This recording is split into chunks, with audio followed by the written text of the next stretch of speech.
Big Buck Registry's Big Buck Podcast, episode number 87. Josh Carney, Son of the South.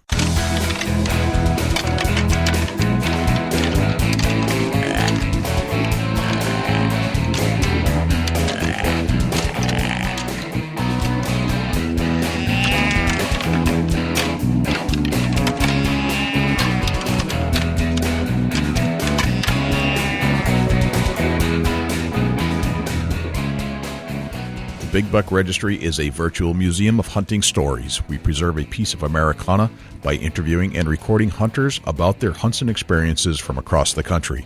And who knows, maybe we'll learn a thing or two along the way that'll help us take our hunt to the next level. Hi, I'm Tim Burnett with Solo Hunter, and you're listening to my favorite podcast, the Big Buck Registry's Big Buck Podcast. Hey, this is Dr. Carl Miller, and you're listening to my favorite hunting podcast on the internet, the Big Buck Registry's Big Buck Podcast. Hey, this is Kevin Blake Weldon with Funny Hunting Songs, and you're listening to my favorite duo, Jay and Dusty, right here on the Big Buck Registry, and this is the Big Buck Podcast. You guys don't want to miss this show. It's going to be awesome. Welcome to another episode of the Big Buck Registry's Big Buck Deer Hunting Podcast. This is Jay Scott, and I am joined by our good friend from Ohio, our field correspondent and the Chubby Tines master, Dusty Phillips. What's happening, Dusty? Man, I am super excited tonight. Wow. You know how special this show is to me? I have a feeling because I feel it too. Yeah, it's amazing. I mean, it really, what we're getting ready to do the show about, the individual is, man, definitely a blessing in disguise. Yeah. When you told me that you have lined this up, and, you know, I've been thinking about the potential to talk to this gentleman since we left the ATA show because we shook his hand, and what a guy he was. I mean, just a great individual, a quality person. You could tell from deep down. And then you said you lined it up. I'm like, ever since that point, I've been looking forward to this interview. Yeah, absolutely. You know, it's one of the things where if you think that you've got it rough, you better change your attitude and listen to this show and get a whole different mindset on life. Yes. It doesn't matter who you are, because listening to this guy, being able to make light of a situation that isn't so light, and he does it with ease and just charisma, it's amazing. Just a great individual. Yeah, let's enough about all that. Let's get Joshua Carney, Son of the South, on the phone. Let's do a podcast with one of the most legendary natural callers in the world. Yeah, wait for this. This is going to blow your mind. So let's get Josh on right now. Call him up. Josh Carney, welcome to the Big Buck Registry's Big Buck Podcast. How are you, sir? I'm doing lovely. How are you guys doing tonight? Yeah, doing great, man. Doing awesome, man. So what's happening? Where are you right now? I am actually back home for the time being. It's been the longest time period that I've been home in a long time, so it actually feels good, but a little weird. All right, so where do you call home, Josh? I am from Baton Rouge, Louisiana. That's where I call home. Baton Rouge, Louisiana. That's very cool. So you've been on like this whirlwind tour for the last 2 or 3 weeks, right? I've been on a worldwide tour for the last year. No kidding. And it's been exciting. Last year, I managed to go to 16 different states doing expo shows, motivational speakings, appearances, school speaking, and hunting. And I got to do a lot last year, and I plan on doing a lot more this year. That's awesome. Where have you been over the last few months? Tell us some interesting stops that you've been on. Last few months, I think the most interesting stop for me was Georgia. Okay. I had a hunt in Georgia that was for kids with cancer. It was called Hunting for the Cure was the organization that I went with. They reached out to me on Facebook, and they had 2 events set up, 2 weekends back to back. And I was like, oh, you know what? I'm going to be on the road, so I'll get back to you guys and let you know if I can definitely do it. And something in my heart was like, man, it's a hunt of a lifetime for those kids. You just can't say no to that. So I packed my bags up and I headed to Georgia, and I spent 2 weekends out there. And I was a camera guy for 3 girls, and it was the most exciting trip that I had all year. That's awesome. That is very cool. Yep. Well, Josh, we met up at the ATA. First time we'd actually met. I've been following Southern Boys Outdoors quite a bit, and I've been seeing you're hanging out with Kenyon. But at the ATA was the first time we got to meet you face to face, shook your hand, and photobombed you as often as possible, which has earned me the name Jay the Creeper from what you had called me on Facebook. So I deserve every bit of that. And then, like, you felt you creeped in like the best pictures. Because I had a picture with Eva Shockey, and it was very good. Because I had a suit and tie on. I was looking all good. I was getting ready to propose, and I look at the picture, and you're like in the back of Photobomb. I am assuming that I think that's his trademark, Josh. Payback's a bitch, and I would imagine that you're going to get me at one of these shows one of these days.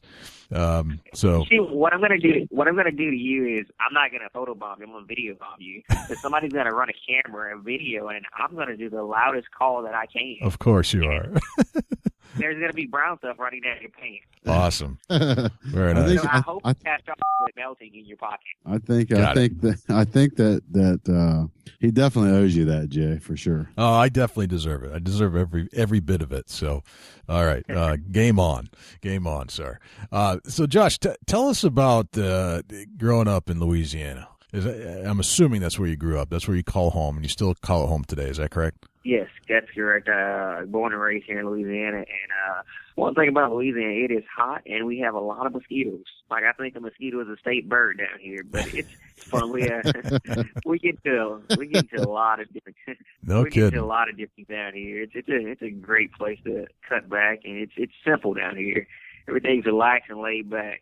There's something to be said for that. That's for sure. So what do you do for entertainment? I mean, I assume hunting is part of your life, and you there's all kinds of stuff to do in Louisiana, as far as I can tell from hunting. Do you hunt alligators and deer, turkeys? Tell us about all that stuff. We have our season. Our official season is dove season and alligator season. That's in September, and gator season is only a month long. So you have to get selected for tags. You have to have land to land lease to get tags. Okay. So it's one of those things where it's a little hard to get tags, but if you know somebody with tags there, you can apply for tags. If you get drawn, then you can go on a gator hunt. Awesome. I think gator hunting it's become really popular down here in the last few years. Right, and I can see that. Right. It's a rush. I mean, it's pretty fun, and it's definitely one of the things that you remember for a long time. It's on my bucket list, that's for sure. Someday I'll be doing that. I don't know when, but it's something I have to go do at some point. So tell us about the deer hunting in Louisiana. You do much of deer hunting down there? We do a lot of deer hunting, and deer hunting in Louisiana is like chasing Bigfoot. And chasing Bigfoot. All right, tell us more about that one. Bigfoot. All right. I mean, we have a good number of deer down here. With our terrain and the places that we have to hunt, it's really hard to get to where the deer are most of the time. And down south, we have a custom rule that if it's brown in town, so a lot of young deer and immature deer are taken out. Okay. And it's just one of those things that we're not down south. We're not trophy hunters. We hunt for meat and to feed our families. That's how it's custom down here. Okay. Gotcha. So it's just part of the culture, and the Louisiana landscape. I assume there are a lot of deer. First and foremost, probably smaller deer than you find in the northern states. Is that correct? Yes, our deer. Our average deer is about our average is maybe 120, 130 pounds. Okay. And we'll get some bucks in some areas in northern Louisiana. We'll get them in the 200-pound range. But it's just we don't have the crop and farmland that you guys have up north. Gotcha. So our deer are a little smaller, and we don't have the nutrition to grow big deer, but we have them, but they're just old and they're wide. What's the deer feeding on there in Louisiana mainly? Acorns. Acorns are they're making some sort of thing here. We have ryegrass and plots that you can put in and feed them throughout the year. And when hunting season comes around, then you do corn. So we can hunt for corn. So that's pretty much the main sources of deer down here, pretty much. Right. Is it legal to bait in Louisiana? It is. It's legal. You can have corn under your stand or wherever you want it. It's very legal. Gotcha. Awesome. Very nice. Now, Josh, when you go hunting, you have a motorized vehicle that you take with you. Tell us about sometimes. that. What's that? Sometimes. I only take it with sometimes. Okay. Now, I pretty much hunt out of my regular chair. Okay. I'm so accustomed to being in my regular chair, and I shoot my bow out of my regular chair, and I do everything in my everyday life out of my regular chair. So when it comes to hunting, I'll push myself to my stand in my regular chair, and it's easier to get in and out the stand instead of having my action track chair, which is a lot bigger and bulkier. So it's hard to maneuver in places that I would with my regular chair. Gotcha. So I just have to put in a little more effort and push a little harder to get to places, but it's easier once I get there for a hunt.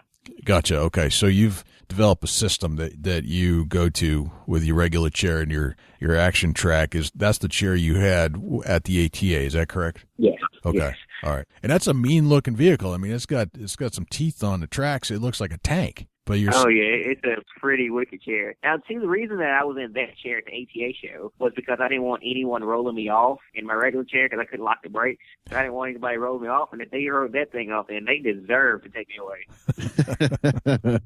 Yeah, Gotcha. Absolutely. Gotcha. Sure. So tell us about this whole call thing you do with your mouth. You're like this natural caller, and I could hear you from the other end of the convention center oftentimes, and I knew it was you. And tell us how did you start to develop this skill with just your mouth? All right, back in 2005, I'll tell you the whole story. Back in 2005, I was me and my dad went turkey hunting for the first time. Okay. And we didn't know anything about what we were doing. We bought some box calls and scratch box calls from Walmart. We went turkey hunting. It was midday, and we were set up 30 yards apart from each other. And the bird came behind a tree that I was sitting on a solid gobble. And my dad shot, and when he shot me. Okay. So he carried me out the woods, and I got to the ambulance, and I blacked out. I blacked out in the back of the ambulance car, and I got to the hospital, and that's when I woke up. I didn't know where I was, didn't know what happened, but I had tubes and wires and everything attached to me, and I didn't know what was going on at the time. And then I realized that I had been shot. Mm. I had 13 plus surgeries at the time period just to keep me stable. And in the course of me going through multiple surgeries, I coded twice. Now, coded means that I actually died twice in the process. A lot of people say that they see the magical light and things like that, and I didn't believe it for a long time, but when it actually happens to you and you can actually see that, it's scary. It gives you a whole new perspective of your life and things that you're doing wrong and what you want to do right and look forward to in the future. And I had that time period where I saw the light. I saw a bright light. All you could see is bright lines of light. And then on the second time, it was nothing but darkness. It was just a cold, eerie feeling. And I just never wanted to go back to that place again. So after learning about those two places and knowing what it was, I mean, it just was a whole new perspective on your angle and what you're doing and how you want to live much better and you want to do things right. So after that happened, I was back in the hospital I was still in the hospital for recovery. Still going through surgery, and I had a tube in my stomach for a feeding tube, and I had a tube down my throat. Now, the tube down my throat was actually what allowed me to do the calls. The doctor came in one day and said, since you had the tube in your throat for so long, we're going to have to put a trach in, and you won't be able to talk again. When he told me that, I was upset and angry, and I pulled a tube out. I was like, no, you're wrong. And he just looked at me weird, like, did you just talk? I'm like, yeah. Like, you're wrong, buddy. And, when I did it altered my voice. I was, at the time, I was 13 years old. So it altered my voice, and my voice never fully matured, which leaves me with a high-pitched, raspy talk. And I could get really high and do crazy notes because when I pulled a tube out, it altered my voice, and it never fully matured all the way. Gotcha. Okay, so this is the basis for some of the crazy calls that you can do today. Yes. Interesting. Okay. All right, keep going. And after I got to the hospital, people they're like, well, we just had an accident. They're going to baby you and things like that. And I'm not the kind of guy that likes to be waited on or have anything handed to me. If I want to do something, I'm going to do it. I want something to give it to me. So, 2 weeks after being at the hospital, I was like, you know what? I have a pack of rabbit dogs. I have everything that I loved before the accident sitting right here going to waste. So I told my dad, I was like, look, I know this happened. It's not going to stop me from doing what I love. Well, let's go hunting. Yeah. And he said, "Are you sure?" I was like, "Yeah, let's go hunting." So after that, I went right back into the woods, and I haven't been out of it since. And I was nice. I was at a turkey call, and no, it wasn't a turkey call. It was an expo, a seminar, a big expo show, and here in Louisiana. And there was a guy, he was running a slate call, and he was trying to sell it to me. And the thing that I think I have a little bit of OCD when it comes to turkey calls. All right. Because he was running it, and he was running a call, and it sounded awful, and he was trying to sell it to me. And he was just one of those pushy sales guys. I think he was like a used car salesperson before he was a turkey call sales. Yeah. He was trying to push it on me, and it just sounded horrible. And He was like, well, you want to try it? I was like, no, sir, I'm fine, thank you. And he's like, well, what do you use? I was like, I can do that with my voice. And he's like, yeah, everybody says that, but they can't do it, so let's hear it. And so I started turkey calling for him. And the owner of the company turned around and said, man, our call sounds good. He's like, no, that's that kid. And they ran me away from their booth.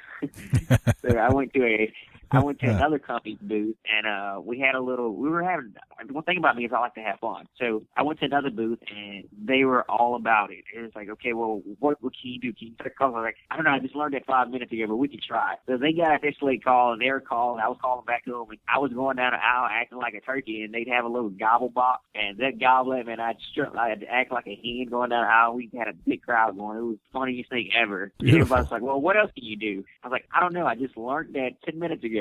And people started naming out different animals and sounds and things like that. I was like, well, I'll try it. And I started trying it, and one day I had the nerve to put a video on Facebook of me calling. Nice. And people were like, okay, you're doing calls. Okay, that's nice. I like that. What else can you do? And everybody's like, what else can you do? What else can you do? What else can you do? I was like, I don't know. So I had to, instead of playing music on the radio, I was playing animal sounds. Like my parents thought I was going through this weird phase for the longest time. Gotcha. So you're trying to, you're practicing how to make calls. I was practicing. And a couple months after that, I was learning calls. It's like, and a buddy of mine, he said, he's like, well, can you do a speckle belly? I'm like, I don't know. I've never speckle belly hunted in my life. I don't know what they sound like. And he got one of his calls out, and he was doing it. I was like, I can't keep up with it. What are you saying? So he told me the words that he was saying into the call, and that's how I learned to do most of my calls. I put it into a word, and I'll break that word down into vocals and add sound to it. And that's how most of my calls are made. Very cool. And after he told me how to do a speckle belly call, I entered the national speckle belly calling competition in Louisiana. No kidding. I didn't have a routine. I didn't have any knowledge of speckle belly hunting, but I got on stage. Yeah. And the guy that won, and scored a 279. I scored a 297. No, he scored a 297. I scored a 279. Wow. First time. That was first time. Never speckle belly hunted in my life. Interesting. No kidding. And he was using a call. So I was like, well, I must sound pretty good. So in a lot of ways, pulling that tube out of your throat that day almost gave you these superhuman powers to create or recreate animal calls, because if you didn't keep them where they are, they would have probably gotten too deep and bassy. So now you can create all these high-pitched squeals, I would imagine. Is that correct? Yes. That's awesome. That's amazing. Would you do some of these for us? Yes, name it. Okay, now I can't do a loon. Now loon is you call loon crazy people in Louisiana, so I can't do a loon for guys. All right. I told him, I said, hey, I seen a video with him and Craig Morgan, and somebody threw out there a loon. And he said, I don't know if I know what a loon is. And I talked to him yesterday. And he said, a loon's a crazy person, right? Looney Tunes. Yeah, Looney Tunes are crazy. What do you want? You want to start low and go to the bigger critters, Joshua? What do you want to start at? Let's do a turkey. Let's hit a turkey call. All right, but I have to warn you guys, I am probably about to scare my neighbor because they're going to think the zoo has just been loose. So be prepared. The police, I'm knocking on my door. You guys know why. Okay. All right, so we're going to turkey call? Turkeys. Yeah, let's do a turkey. Let's hit a turkey call. All right.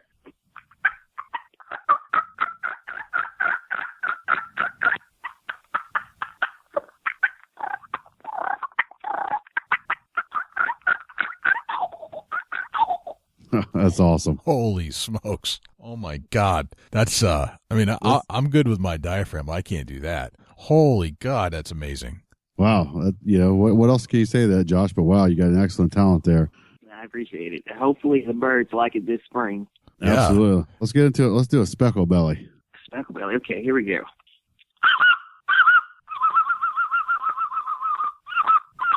Amazing. Hey, you're not messing with us, right? You don't have calls sitting there and you're just playing the calls. You're using your mouth. I honestly cannot blow a call to save my life. Like, it was down to getting dinner with a call, I'd starve. all 100% natural through your mouth, through your vocal cords that you damaged when you pulled the tube out. That's what's amazing about Joshua Carney, son of the South. Let's get into Canadian goose.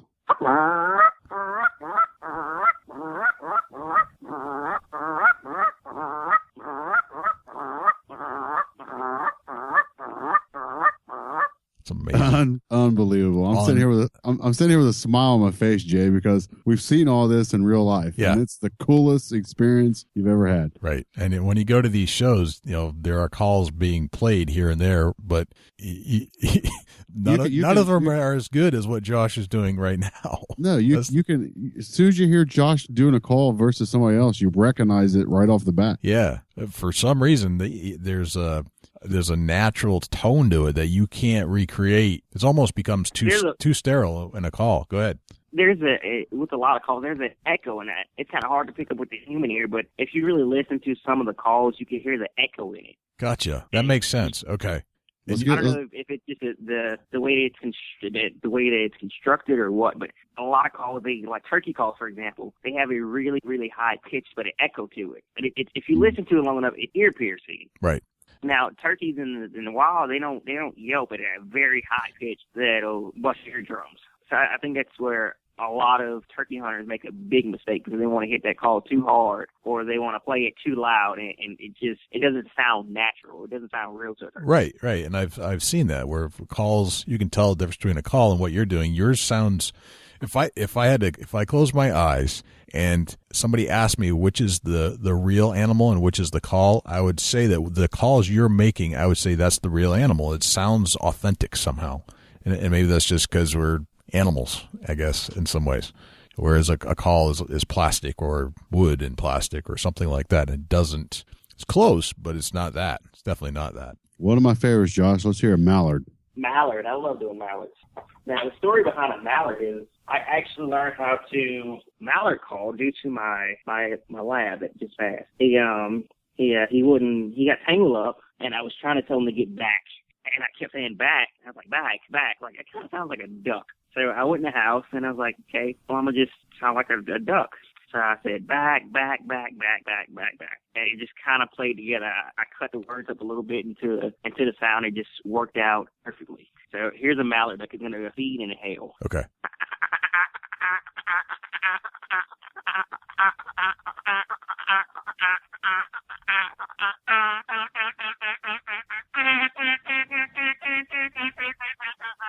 That's amazing, man. I love it. Blows me away. And I love sounds anyway. I mean, that's why I love radio, because of the sound. But that's intense, Josh. That's intense, crazy. All right, so these are the bird calls. Do you explore any other calls like rabbit for coyotes, deer? Do you do any of those? Yeah, I love predator hunting. Now that deer season's over, that's my main focus until turkey season gets your predator hunting. Gotcha. So we'll do rabbit distress, and we'll cut it off with a howl. Okay, all right.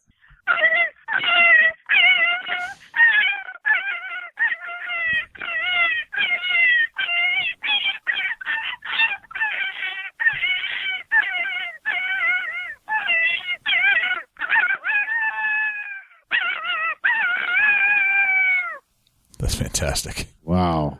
Holy smokes, man. That is so unbelievable. I love it, Josh. It's so real. So do you hire yourself out, Josh, to be the natural caller?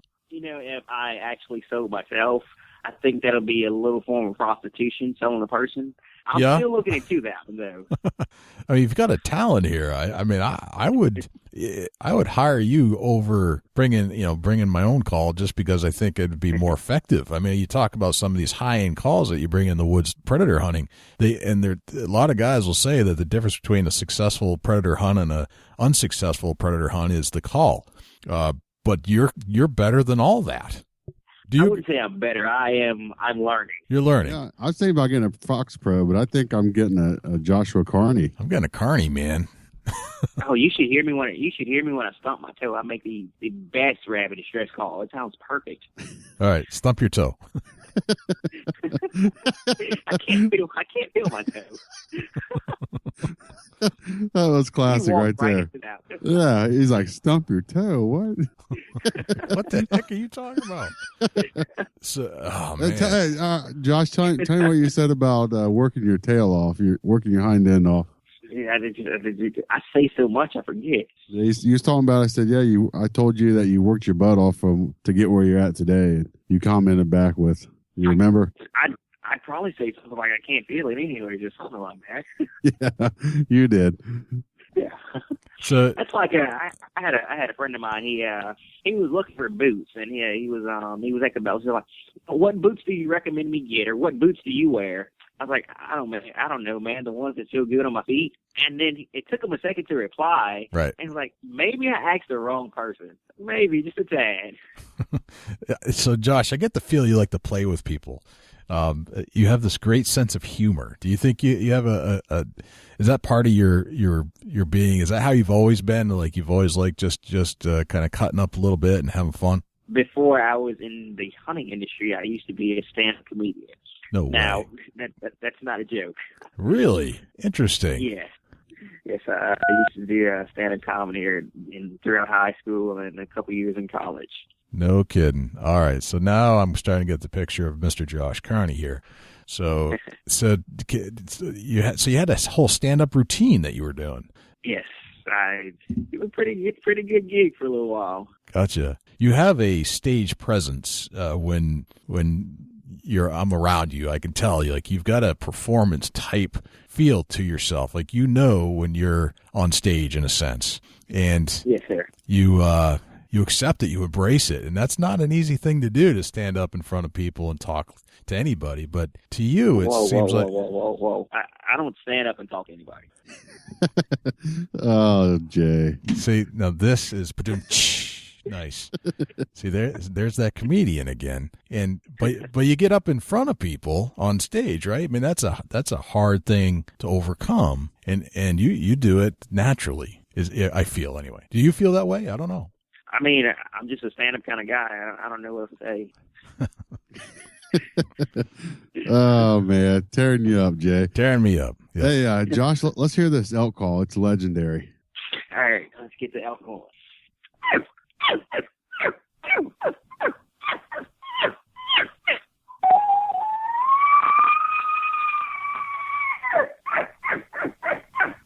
That's so awesome, man. That's insane. That is insane.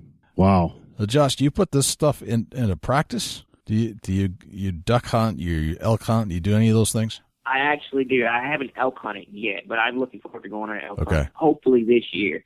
But I have put last year, I goose hunted, and that was an amazing hunt we did in Long Island, New York, and it was fantastic. The geese we hunted Canadian geese, and it was phenomenal getting out there calling birds and having them come into the decoys. So you were calling with your voice? Yes, sir. How'd it go? Good? It went well. We had a couple other guys out there using calls. So, I mean, it was. Sure. I was just in there for backup and reinforcement if I needed it.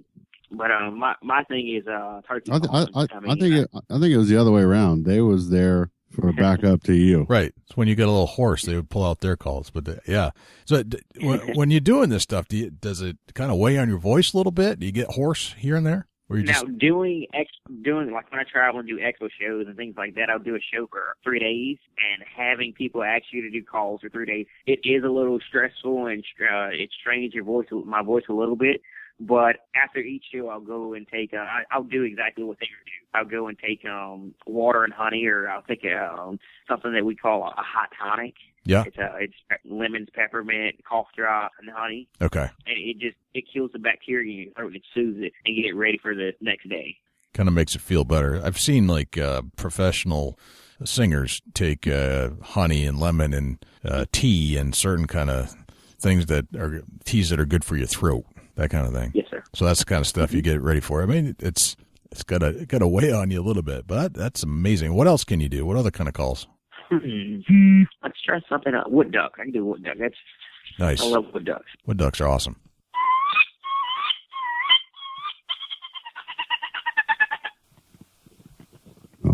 Awesome. Very cool.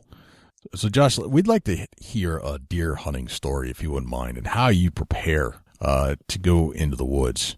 One of our favorite things to talk about is deer hunting, obviously, being at the Big Buck Registry. Would you share with us one of your most memorable deer hunts? My most memorable deer hunt was not one of my own. Okay. There's an organization that I help out with called Trinity Outdoors Disabled Adventures. And what they do is they take disabled men, women, and children on hunts. And year before last, they did a Texas hunt. And they had so many kids out there with disabilities and challenges and things of that nature. And what really makes it memorable for me wasn't the kills or the harvests and things of that nature, but it was knowing that these kids were on their last leg, if someone would say it like that, but they didn't have long to make it. Okay. But being out there, they had a glow to them, and it was the brightest glow and smile that I've ever seen. And it put a different perspective in my life, because it made me realize that no matter how hard I may think my life is, someone has it worse, and they're getting through it with a positive image. That's what makes me realize that things aren't as bad as they seem. Gotcha. So that's your most memorable hunt, and you participated in this event, but you actually didn't hunt that day. Is that correct? I'm glad to be behind the camera on some of these hunts. Right. Because capturing that moment, you could relive it over and over and over. Right. So how do you prepare for a deer hunt? Do you end up using like scent covers and all this other stuff that you go to these expos, you pick up every product you can imagine. Do you end up using all that stuff? I do on some hunts. Okay. It just depends on the situation. Like down here, I have land down here in Louisiana, and throughout the season, and all season, I'm preparing for the hunt year round. Okay. If it doesn't matter if it's scouting, putting out mineral sites, running trail cameras, setting up blinds for the upcoming season, and moving blind, getting food plots planted. Or if I need to go out there and just watch and see what's happening out there. That's my main concern for the year. Okay. Because I want to know what deer is out there that's mature enough for me to go after. I mean, for me, it's not all about size of deer. I'd rather take a mature deer out the herd any day than claim the Wall of Fame for a big deer.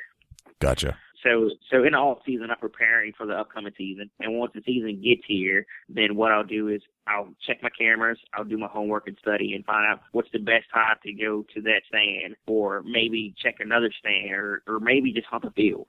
And each situation has its own approach. If I hunt a field, then what I'll do is I'll get on side the wood line and I'll hunt in the ghillie suit. Oh, really? Interesting. Okay. Yeah. I'll put a ghillie suit on and tuck into the brush. And my main thing is I bow hunt. I bow hunt a lot. Okay. That is my passion is to bow hunt. So knowing that I'm hunting a big field in a ghillie suit, I have to get that animal close. So the best thing to know is that you have your scent covered and you're not making any sudden movements for that animal to detect you. So what I'll do is I use a product for scent called Vapple, and what it is, it's a scent cover and it's an attractant also. So in the off season when I'm preparing, I mix it into my feed and supplements. That way they're used to the smell and they put that smell as food's going to be out there or a food source. Interesting. Okay. So it's kind of playing a little tricky on the animal just to be the dominant predator, as most would say. Okay, so that's interesting. It's a very interesting topic, and I want to expand upon that a little bit. So what's the name of the brand again? It's Vapple. And this stuff, you must be covering a decent amount of land in order to get your herd used to that smell. Well, it's so potent that the smell of it goes for a long ways. Like I could take the coffee scoop? Yeah. I could take one coffee scoop and put it into a 50-pound bag of corn, okay, and that'll cover the whole 50-pound bag. And the smell of it goes for a long ways. It attracts. What does it smell like? Can you relate it to something that we might know? The one that I love the most is vanilla. Okay. And there's vanilla, there's apple, there's persimmon, there's peanut butter. But the one that gets me is vanilla because we have so many honeysuckles in the woods that deer love honeysuckles. And I think it smells so much like a honeysuckle. Gotcha. Okay. Interesting. So you just put this in wherever you're laying down feed or mineral, and yes, then you use that as your cover scent, and that kind of gets the job done. And then the ghillie suit, how did you decide on the ghillie suit over something else, like a blind or something like that? It just depends on where I'm hunting. If I know that I'm going to be hunting in a place that I haven't hunted before, I'd hunt a ghillie suit. Okay. But picking a ghillie suit is the difficult part. Like I actually had to have a ghillie suit custom made to cover my chair because on my chair it has silver parts on it that will actually, when the sun hits it, it'll give off a shine or reflection. So I had to get a custom ghillie suit design to cover up my whole chair and cover my body and everything. Gotcha. All right. So it's custom fit. It covers every square inch of you and your chair. Yes. When I'm in it has a peak on the top of it. It has a hood that has a peak on the top of it. So I actually look like a really fat Christmas tree. All right. Sounds effective though. Yeah.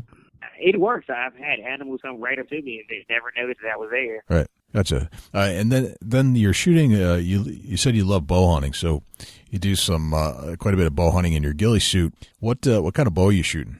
I shoot an Obsession Evolution. Okay. And it's one of the smoothest and fastest bows that I've ever owned.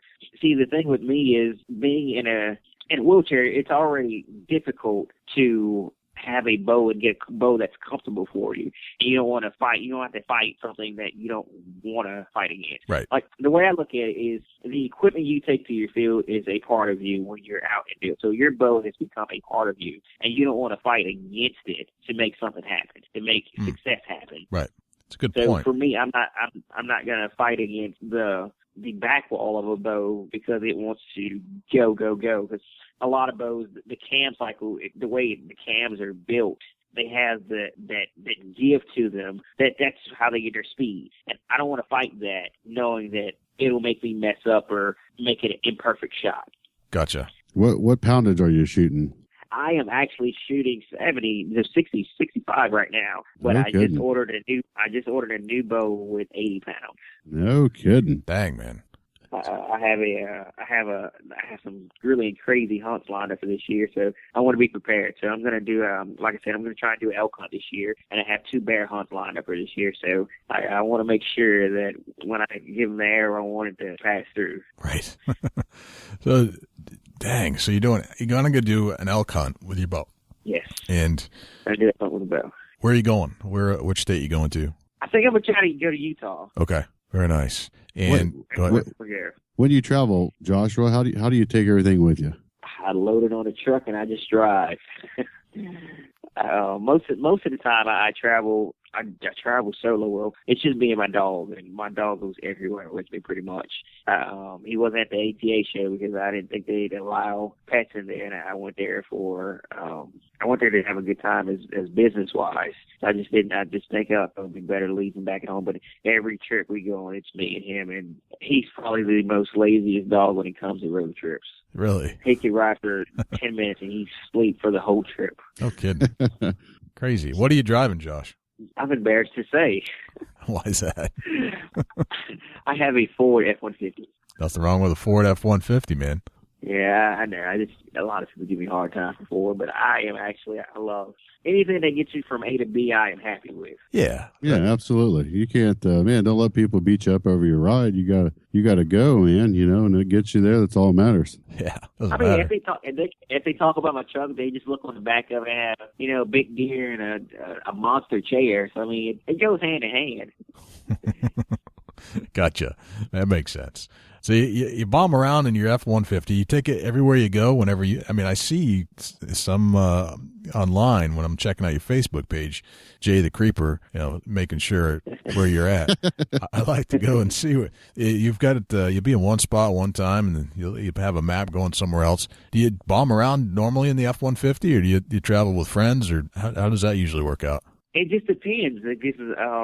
A lot of my events, my friends, they either have to work or school or something like that. So I'm stuck on the road by myself, and it takes a toll at times. But I mean, in order to get where I'm going and to keep chasing this dream, I have to do whatever I need to do to make it. So I mean, this here is definitely a dream of mine that I'm chasing, and I'd give it everything just to make it happen. I mean, it's challenging at times because, like I said, I travel alone a lot, and I get to miss times with friends and family and things like that. But sure, they all understand that I'm doing what I love and that I'm being successful at it's my dreams. Right. I mean, it's very understanding, but like I said, it does take a toll at times. How many miles you got on the Ford? This is actually my 6th truck in 2 years. Don't tell anybody that, though. So you're burning it up. That's beautiful.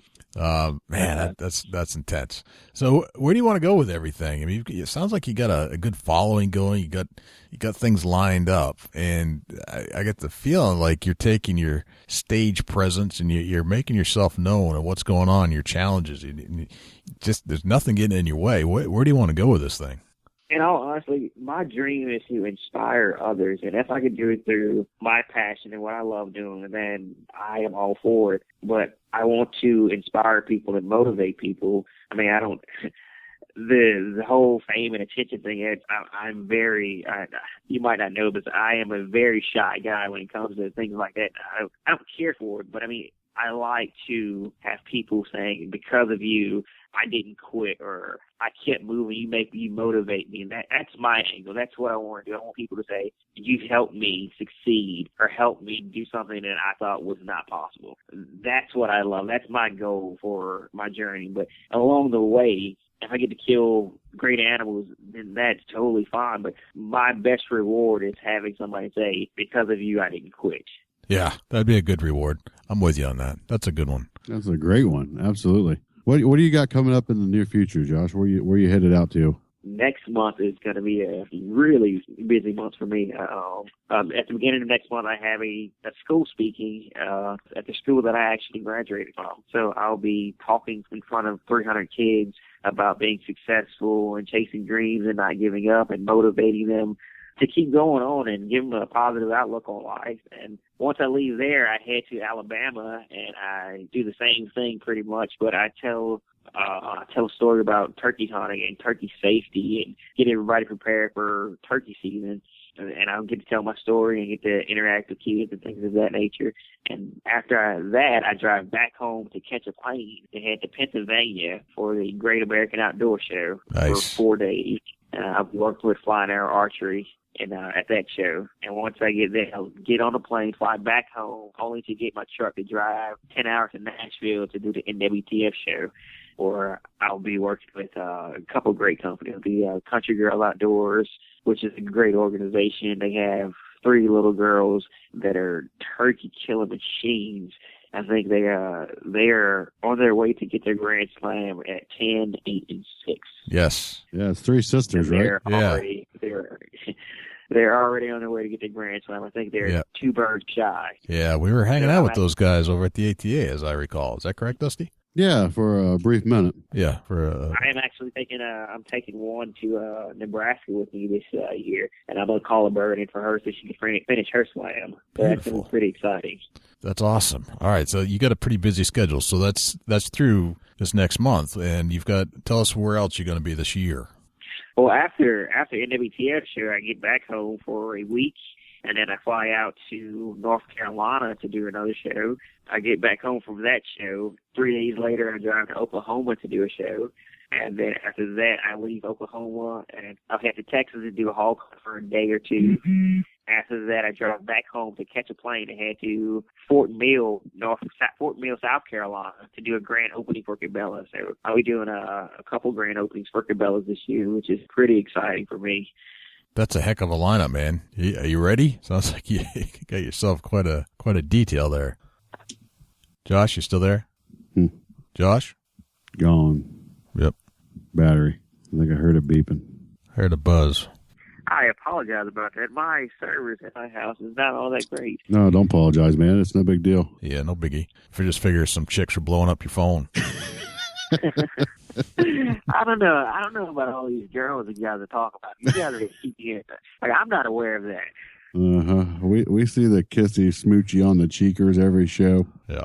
So Josh, I had a bug on my cheek. She was trying to kill it. Mm-hmm. Yeah. Likely story. Nice try, bud. So you've got a heck of a detail lined up for this year. That's awesome. How do you keep the energy up? I see you loading up on carbs a lot. It looks like you cook your own meals. Are you getting all carbed up for this trip? I am actually getting. I call it bucking season because I want to put on a couple for fitness. I'm a big fitness freak. So I'm actually kind of depressed that I can't get to work out as much as I want to because I'll be on the road so much. But that's it's kind of one of the reasons why I'm eating so much, because once I get back into the gym, then I'll have that extra feet on my bone stored away to cut into shape. Gotcha. I need to get in shape too. It's one of those things. Just kind of fall out of shape and you don't even know it. Oh, that's good, man. That's good. I'm real honored to have you on our show, Josh. It's a heck of a story. It's an inspiring story. I really deeply appreciate everything you're doing for people out there to keep them going too. It's something to get out of bed for. I can tell you that. Yes, sir. I appreciate it a lot. I mean, that means a lot to hear that from you. It's an honor to just to hear your calls, and it'll be archived for a lifetime right here on the Big Buck Registry. And it's I think our guests are going to come over and give you a following after they hear the show and check you out. And how can people reach out to you, Josh, on your social media and Facebook and stuff? My Facebook page is Son of the South, SON of the South. Okay. And I have Instagram at Son of the South TV, Twitter at Son of the South TV, and I do a lot of stuff on my website, which is sonofthesouthtv.com. And also I have videos being posted throughout the year on huntervids.com. You search Son of the South. Beautiful. I will be sure to put all of those links in our show notes on the podcast directories so people can reach out and find you, because I think they're going to want to know more and watch more of Josh Carney, if that's cool. I appreciate it. Now, before this conversation is finished completely, yeah, I want to ask you guys to do some calls for me. Let me see. Where did I put them? Hold on. All natural voice. All right. I will try. We're all up for trying to embarrass ourselves. We're into that. I can do a pretty good buck grunt, you know. Okay. Let's take a goose call. Oh, man. Good God, Josh. I'm not a curveball here.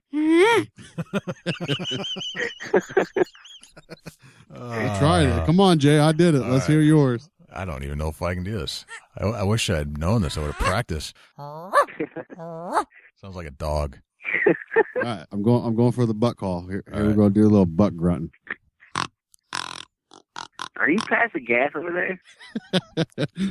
That's pretty good, Dusty. Yeah, right. It was pretty good.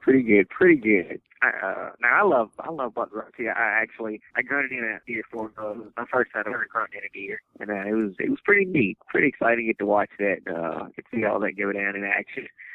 Yeah, absolutely. I bet that was a cool experience. Let's hear your buck grunt, Josh. Yeah, let's hear the real one.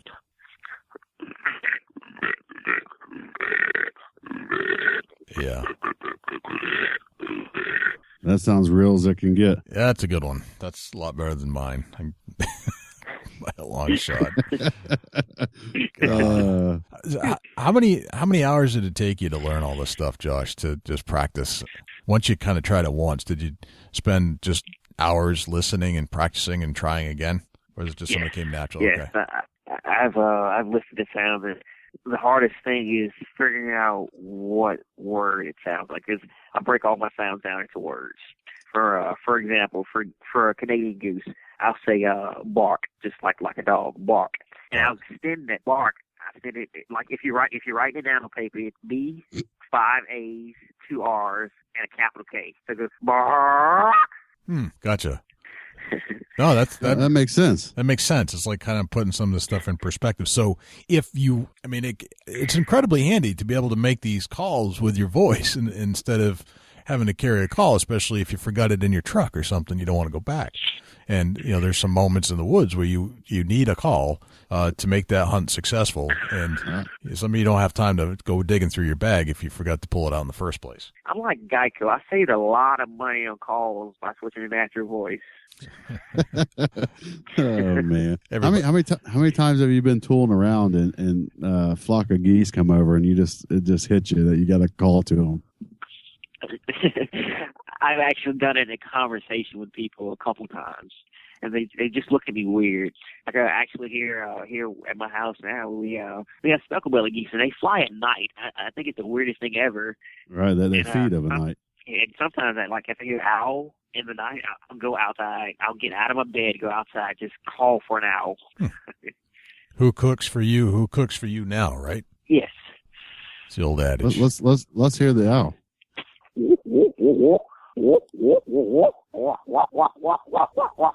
It's I think at the and that's how we get turkeys to gobble with the laughing of an owl.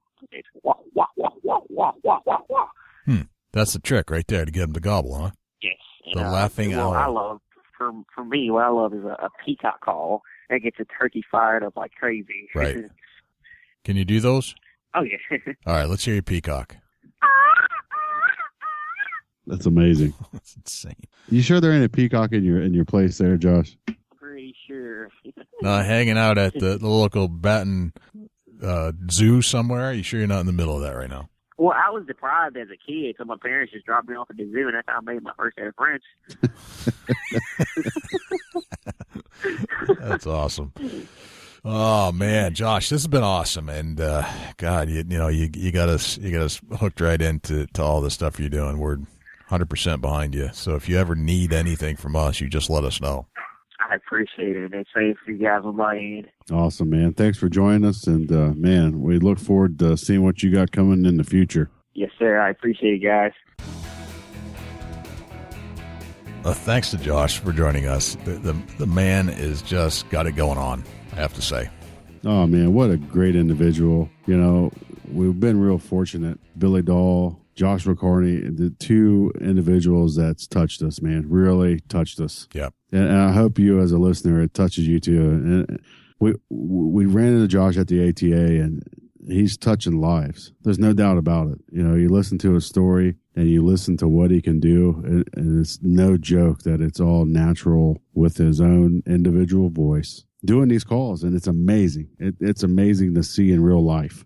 It is amazing to see in real life, and to see, I mean, he's doing calls of all kinds of varieties that are better than the calls that you can buy off the shelf, and better than the calls you can buy at some of these call makers, electronic call makers. He's doing it better than that. There's just this authenticity to his natural voice ability that makes it sound like a real animal. I don't know how he does it, but it's insane. It's flat amazing. Just absolutely blows my mind. His whole story blows my mind. Yeah, it's definitely one unbelievable story, and I look forward to where Josh is going in the future. Yeah, and if you look in his eyes when you meet him, the guy just loves life. He just loves it, and he keeps it going. So just a very inspiring individual. Yeah, that's a fact. You know, the energy that surrounds him when you're talking to him will literally make the hair on the back of your neck stand up. Yes, it will. Yes, it will. It's some strong energy, and man, you can just tell that he's got a drive like no other. Yep. I just want an ounce of it, and man, just he's going all over the country driving in his F-150 to shows and hunts, and nothing stops him, not one thing. And he doesn't have the ability to walk like you and I get up every single day and just take for granted. Yeah, it's been taken from him, and that's not stopping him. Nope. He's got the drive. He's got the drive and the attitude to go and do things with himself.